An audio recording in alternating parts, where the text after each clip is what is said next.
Hi, welcome to Senior Strategies. I'm Amy Decker, Director of Client Services with Senior Helpers. Today we have a great guest. His name is John Imperatore, and he owns a wonderful organization called Seniors Helping Seniors. We know how important it is for seniors to have something to fill their day, to get up in the morning and have a purpose.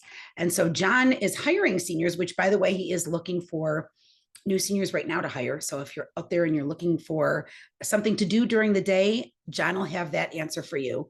And he has seniors that are companions to other seniors. So we're going to talk more about what he does and what a benefit he is to our community, both to his clients as well as the seniors that are helping seniors. So stay tuned. Welcome to Senior Strategies, Tools for the Caregiver with Amy Decker and Shane Silver.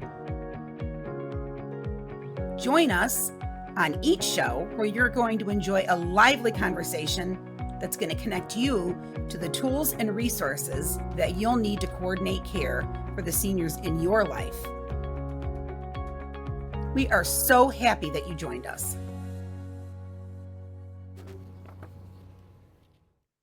Hi, welcome to Senior Strategies. I have a very good friend of mine, John Imperatore, and he owns a company called Seniors Helping Seniors. And he is doing such a wonderful work for not only the retired seniors that are in our community, but those that actually need services done.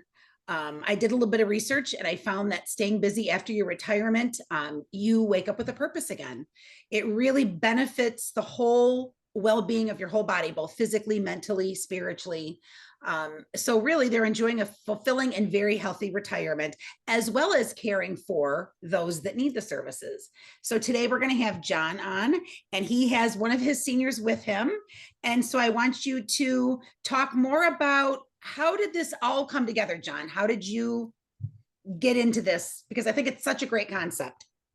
Yeah, thanks, Amy, and I really appreciate being on your show. This is wonderful stuff, and I go back to when I started with Seniors Helping Seniors, and I went to my first meeting, all scared and shaky, and there you were, inviting me into the group. It was really a memorable moment for me. So I'm so happy. Good. that was I'm really glad. great. But yeah, so for me, I was on a couple of years ago. I went on my own journey. I went back to school to get a master's in mental health, and so that's what I was. I was changing careers at the time, and that's where I was heading. Uh, as a mental health counselor, I noticed that the pay wasn't exactly what I was hoping for, and I felt like I needed to do a couple different things to make everything work. I stumbled upon the Seniors Helping Seniors idea online. My immediate reaction is, I wish I made that up, but somebody else beat me to it. And I looked into it. And the more I looked into it, the more it was what I was hoping it was, bringing people together. As you mentioned, it's a win for the clients. You know, they're getting help from somebody who they feel comfortable with. And it's a win for our companions too, who are looking for, like you said, sort of a work-life balance, even through, through all their days, frankly. So I looked into it, and like I said, it was very interesting. The woman who started Seniors Helping Seniors, Karan Yokum, she worked with Mother Teresa for 14 years Oh, before wow. starting this company. Yeah, so it's Wow. got a feel good side to it. She had two basic premises. Two, seniors can help each other age gracefully, and to give and to receive can benefit each party. So This is basically then like a franchise. Is it through the United States? Is it international? How far does it go? yeah, it's around the country. A lot of territories here in Florida. Decent coverage in most of the metropolitan areas and other places as well. Has a couple of offshore franchises as well. But yeah, I'm a franchise owner here in South Florida. Mm-hmm. That's great. That's great. So you said you started that how many years ago? I started Seniors Helping Seniors about 5 years ago. 5 years ago. Yeah. That's great. And so basically then you just reach out into the communities to those seniors that are retired that are looking to still have a purpose and have a fulfillment in their life, that are looking for a little bit of income. Yeah, you checked a lot of the boxes there. And I was surprised by the response. I know that on paper that sounds good, but when I was called, getting, using different techniques to get people to reach out and vice versa, I did notice exactly what you're saying. People would explain to me, "Oh, I've been doing this my whole life, and here's retirement." Right. And I hear the word, as soon as I hear the word, "Hey, I'm bored, John. I need something to do Right. here." That's when I go, "Hey, I got this one, and we're gonna get together and train up and help a senior out." Yeah, I have to say, ever since we're very little, we get up in the morning with a purpose. So as we're younger, we can't wait to go to school. We can't wait to drive. We can't wait to go to high school. We can't wait to get married and buy a house and have a job. And then as we retire, all those little purposes that we get up, we have to find a new purpose. Yeah, well, first of all, yeah, I did notice, Diane, we've been together for almost 3 years. Wow. Getting closer to 4, perhaps Always 3.5. Yeah. Oh, okay. Time is flying. Time is flying. So we're noticing that right now, obviously. But yeah, Diane came to us, and I got real excited, and she's been with a couple of different clients over the years. So Diane, yeah. How has this benefited you, Diane? What is your overall feeling of this program? Well, just like you just said, it gives me a purpose. Mm-hmm. Mm-hmm. I only work 2 days a week, but that's enough to have a purpose to get up and go. Yes. Yes. And it's benefiting you because when you went for your physical with your primary doctor today, what'd you say? Well, he was asking if I exercised, how much exercise I was doing. And I said, well, on the 2 days that I work, a lot of exercise. I bet. The building she lives in, just to get to her on the 3rd floor is a hike. I bet. So what are some of the services that you do? What are some of the things that you do each of those days? Make sure that she has lunch. Mm-hmm. Sometimes I prepare it. Sometimes we go downstairs and she eats downstairs. I do light housekeeping, make sure the trash, make sure the food in her refrigerator that's past due is thrown out. Mm-hmm. And make laundry. I help her do her laundry, strip the beds, put new bedclothes on. Oh yeah, that's a lot of exercise. And then if we go out, I have to put the walker in the car. Right. And sometimes we go 2 and 3 places, so the walker can be put in and out at least 4 or 5 times. Multiple times. And I think one of the things with Seniors Helping Seniors too is there's no hands-on, because you're not literally like an HHA or a CNA, which is a home health associate or a certified nurse assistant. It's no hands-on. It's strictly companion work, or like you said. I help her get a shower, but I don't touch her. I'm in standby assist. Right. Turn on the shower, make sure she's got her towel and soap, and and I stay in there while she's doing her shower, and then maybe help her get out of the shower and wipe her. Yeah, she'll wipe down and then clean up the bathroom. I think it's wonderful. John, how do you find most of your recruits? Great. Yeah. Great question. Get some word of mouth. I think that's how Diane found us. A friend that she had. We had worked together at BJ's. Yeah. And it was during the COVID.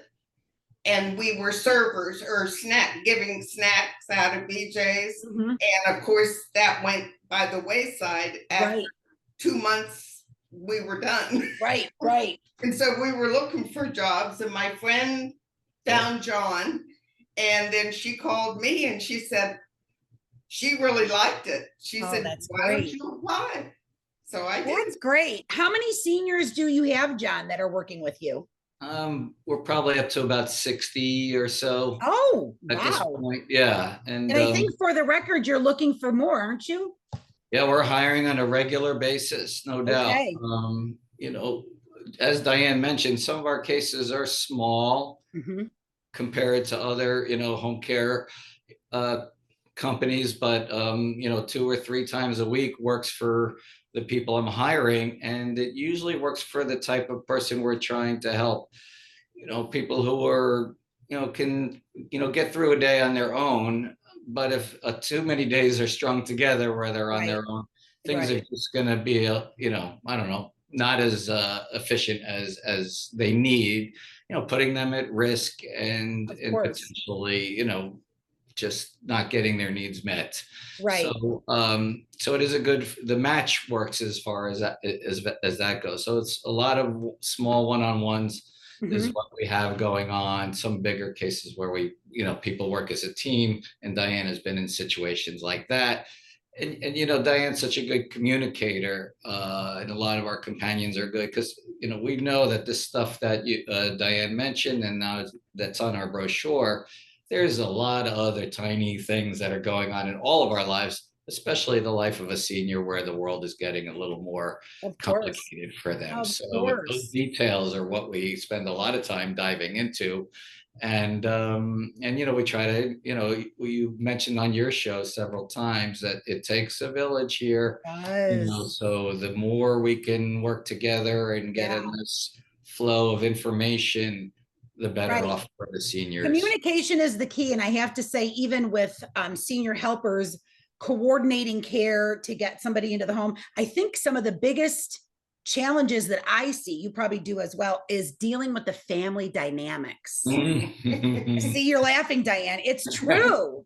You may have the best, sweetest client that's the most easygoing, and they will have 4 or 5 family members that want to make decisions that are bickering amongst themselves. No one can agree with the other one. Everyone wants to be in charge. And you have this little sweet pea that you can take care of. It's the family then that causes all the challenges. So I'm sure you're finding the same thing. I know that is with us. Yeah, that is definitely true. And yeah, we have a unique dynamic here in Florida Yeah. where most of the family's out of state. Yes. And so that's the problem. And in fact, even this morning I did a Zoom call, where all 5 of the siblings want to talk and get their 2 cents in, and you just have to sit and listen and be. But you know what? The main goal is to keep our client happy, safe, and healthy. So if they're in good shape and they're doing what they need to do, and what's nice about seniors helping seniors is you're basically, again, looking for somebody that just needs a companion. They don't really need, you know, hands-on care. So the nice thing is you, in most cases, you probably don't have anybody that has increased mental disabilities. In most cases, would you say? Yeah, I mean, our cases last a while, and so that when there is a cognitive issue, as you're mentioning, Right. there is it not usually progresses, but in certain cases it progresses, and so our cases do get it sometimes more complicated, and Right. we have to determine whether we're a good fit when that time comes. Mhm. They do want us to stay because they've Sure, they get attached. formed great bonds, and Yeah. there's that trust factor, and they don't want to lose something that has really been helpful for them for a while. Mhm. But yeah, it is a tricky beginning sometimes because it's, as you mentioned, it's not essential. It's not an emergency, a physical emergency, when people really could use our services. But it's at that beginning stage where people are starting to notice, oh boy, mom's not the same or dad's not the Right. same, and back to the family, like one family member may interpret that as a big problem, and the other Mhm. family member may say, ah, she's fine, she's been independent all these decades, why worry now? Exactly. I think a lot of them are in denial and not ready to get the care that their parent needs. We find it seems like after holidays. So after Oh, Thanksgiving, Christmas, or whatever, the family gets together. They've only been talking on the phone to them for the last 4 or 5 months, but now they got together and now have physically laid eyes on the condition of their home, what they look like. Like you said, the food in the refrigerator, and they'll call us frantic, going, "Oh my goodness, I had no idea what was going on." That's when we get a lot of our calls. that's a really excellent point, and Yeah. be aware of that possibility and just find different ways of monitoring it. I don't know how to do that, but yeah, coming here and spending a couple of quality days with a loved one, you can Yeah. see a lot. Oh, it's a big shocker. It is a big shocker. And I think too, and probably with you, the first few visits, it's almost like a blind date or the honeymoon time. Like you've got to figure out what their routine is, what their likes and dislikes are for both sides. I think for both the caregiver and the person that's needing assistance, they got to find their chemistry there. And sometimes it's there and sometimes it's not. I mean, we'll go a few days and then the client will say, we don't like her or we don't like him. We got to start all over again. So it's finding that good chemistry with that person, like you said, because then they become attached to them and you want to keep it that way. Spot on. And Yeah. you know, I will have a case where you know, I introduce a companion to someone and for whatever reason it doesn't work out. And I try to remind the companion, if they're, especially if they're starting out, I go, these are sometimes, you know, more often than not, they're random Well, that happened to occasions. me the And it very did first happen time. to you. Mhm. And then of course you move them on to the next person, the next Right. case, and all of a sudden they're like, oh my gosh, John, I can't believe you found this person for mom. Right. And So that's the chemistry that's thing. really Very true. often we'll place somebody that we love, or they just came from a family that absolutely adored them and wanted to keep them as a live-in. And so we get all excited and place them and they get in the home. They're like, we don't like it. So what happened with you, have Diane? How did that happen with no you? idea why. Yeah. I know. Well, you take it personal. Yeah. I I'm kind sure. of did the first time. Yeah. Yeah. And it Yeah. does. And so you have to be thick-skinned and know the chemistry wasn't there, and that's okay. You know, you move on to somebody else or something else. So for those that are listening and they live in whatever state or area that they're in, and there's a seniors helping seniors there, if they wanted to get involved in this program, how would they get in touch with Seniors Help, or who would they call? So if you're uncertain, I mean, we have our friend Google, but you can also go to seniorshelpingseniors.com and submit an online form. And then that form will go to the appropriate franchise owner. So that's a good way to start, you know, for people. And, you know, there's some decent coverage. You may not have a Seniors Helping Seniors in that exact place, but you can have one nearby where they can help you out. And I will also add, I chose to stick with the companion model, Amy. You know, I just feel like it's a really nice fit, and Right. all the emotional stuff, all these other things that go on. I think it's a nice way to help people. Have excellent people like yourself working, you know, in sort of a different space. And I think it, you know, we can really complement each other in a respect. But other seniors helping seniors groups might have the skilled nursing or even the hands-on stuff. But anyway, yeah, you know, it's a different model and a different approach. What would be the general qualifications that they would need to have? So when you have somebody coming in, what are the first few things that they got to have it or it's a deal breaker? Yeah. Well, first of all, Diane definitely, you know, has all the qualities, but the couple things is, number one, just the passion for helping other people. If you're not a people person, this can be a tough job because people are in their own world, you know, living their own life the way they think it should be lived, and our version of their life is not going to translate very well. Right. So there's that passion, and then, you know, being flexible, you know, with what comes up, because yeah, we can get surprised on occasion. And I change my hours weekly sometimes. Yeah, I bet. I bet. If she has an appointment, I'm normally working noon to 4. But if she has a doctor's appointment, say at 10 o'clock, then you got to go then. Then I change my hours to. And you almost have to be thick-skinned in this business, Diane. I'm sure you have found too. I can't tell you that there was any time that we ever placed a caregiver into the home and the man or the woman or the couple said, oh my God, I'm so glad you're here. I need you. This is just, no, they're usually, get out. I can do this on my own. My kids want you here. I don't want you here. So it's just getting comfortable and figuring out I mean, some are happy that you're there, but I think for the most part, yeah, I don't think was happy when I first went. No, because then they admit they need help. And in most cases, they want to be independent. They don't want to admit that they need help. So to be thick-skinned and know we're going to continue with this, we're going to make it work. After a while, you become family then. But it takes time. It takes time. And you do become family almost. Right.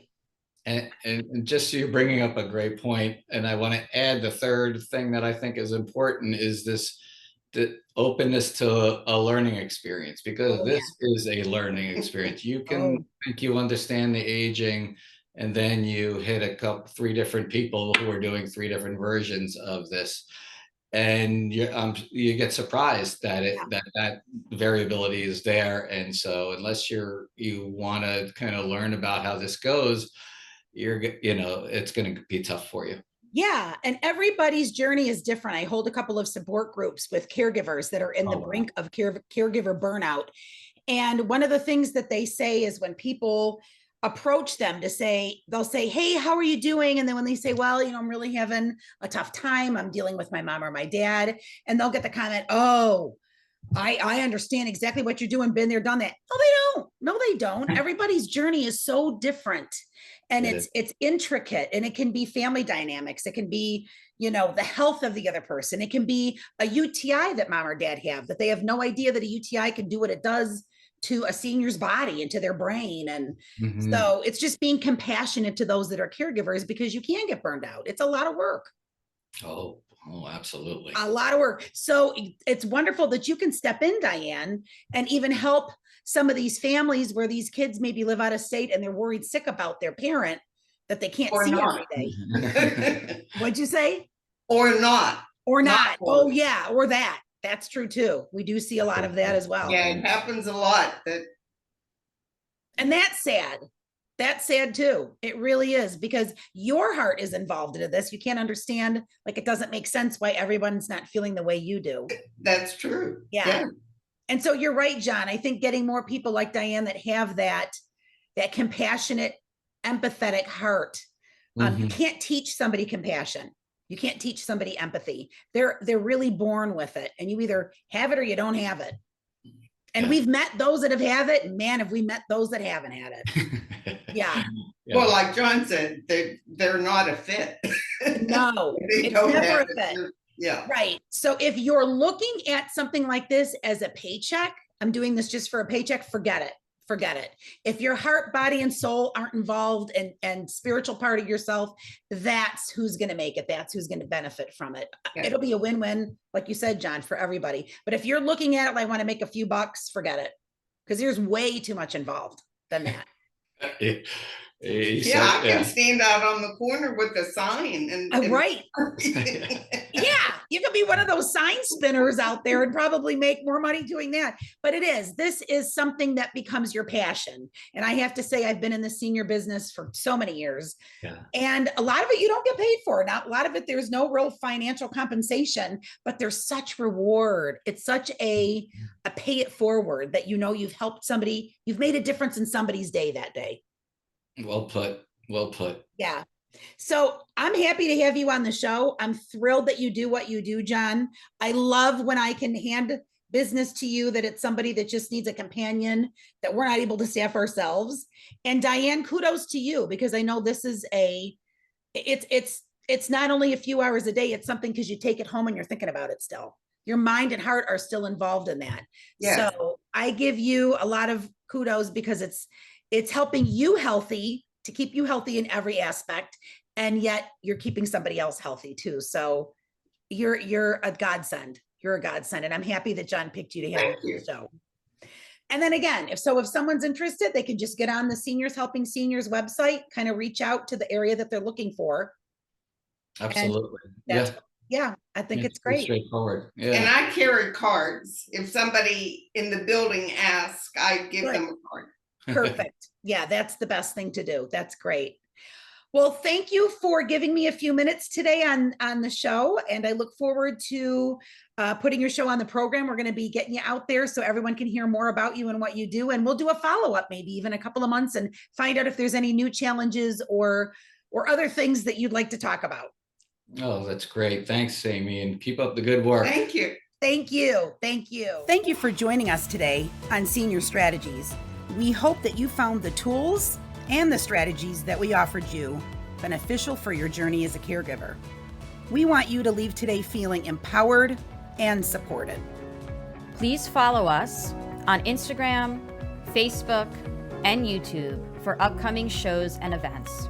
For more information, to schedule a consultation, or to join a support group, please contact us at 561-800-6654. And remember the strategies and tools you can use to make your journey easier.